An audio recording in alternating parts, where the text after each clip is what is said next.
You don't have to know a lot of things in order to make a huge difference for the Lord in the world. But you do need to know a few things that are great and be willing to live for them and die for them. People that make a difference in the world are not people who have mastered a lot of things. They are people who have been mastered by a very few things that are very, very great.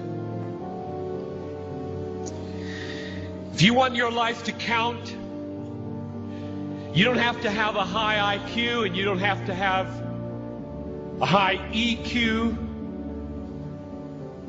You don't have to be smart. You don't have to have good looks. You don't have to be from a good family or from a good school. You just have to know a few basic, simple, glorious, majestic, obvious, unchanging, eternal things and be gripped by them and be willing to lay down your life for them, which is why anybody in this crowd can make a worldwide difference, because it isn't you, it's what you're gripped with. But one of the really sad things about this moment right now is that there are hundreds of you in this crowd who do not want your life to make a difference. All you want is to be liked.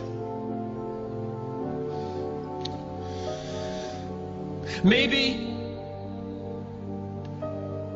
finish school, get a good job, find a husband or a wife, a nice house, a nice car, long weekends, good vacations, grow old healthy, have a fun retirement, die easy, no hell. And that's all you want. You don't give a rip whether your life counts on this earth for eternity. That's a tragedy in the making. That is a tragedy in the making. About 3 weeks ago, we got news at our church that Ruby Eliason and Laura Edwards were killed in Cameroon. Ruby Eliason, over 80, single all her life, a nurse, poured her life out for one thing: to make Jesus Christ known among the sick and the poor in the hardest and most unreached places. Laura Edwards, a medical doctor in the Twin Cities, and then in retirement, partnering up with Ruby, also pushing 80, and going from village to village in Cameroon.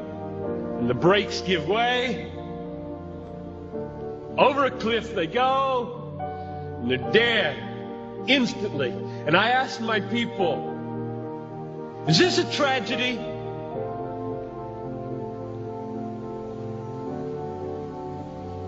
Two women in their 80s, almost, a whole life devoted to one idea: Jesus Christ magnified among the poor and the sick, in the hardest places.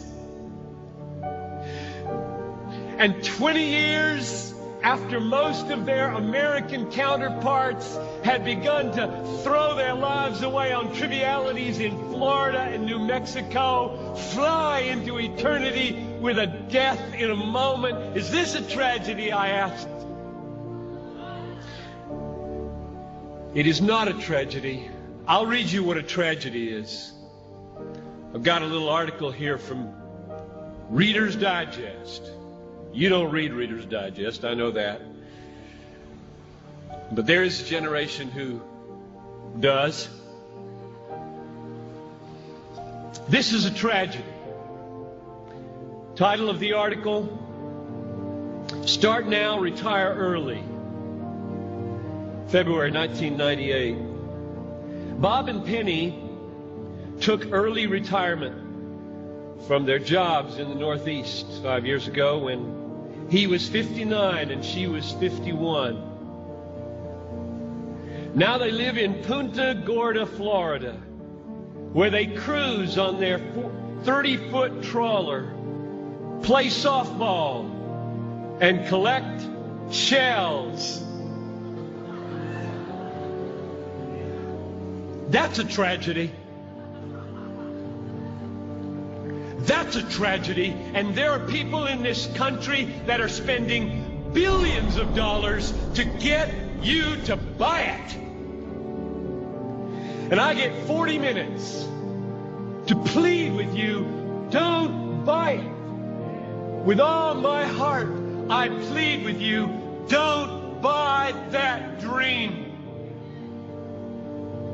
The American dream. A nice house, a nice car, a nice job, a nice family, a nice retirement, collecting shells. As the last chapter, before you stand before the Creator of the universe to give an account with what you did. Here it is, Lord, my shell collection. Look, Lord, my shell collection. And I've got a good swing. And look at my boat. God, look at my boat, God. Well, not for Ruby and not for Laura. Don't waste your life. Don't waste it.